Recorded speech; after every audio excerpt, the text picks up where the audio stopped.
ప్రకాశం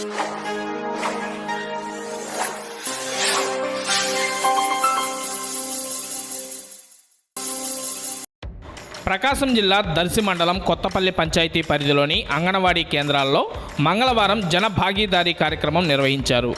Darsi ICDS project officer CH Bharathi ఆధ్వర్యంలో జరిగిన ఈ కార్యక్రమంలో దర్శి మండల special officer Ravikumar, ITC Pratham coordinator Soma Venkatrao, Rajampalli sector supervisor Kamalakumari, Kothapalli sarpanch Battu Ramarao తదితరులు పాల్గొన్నారు.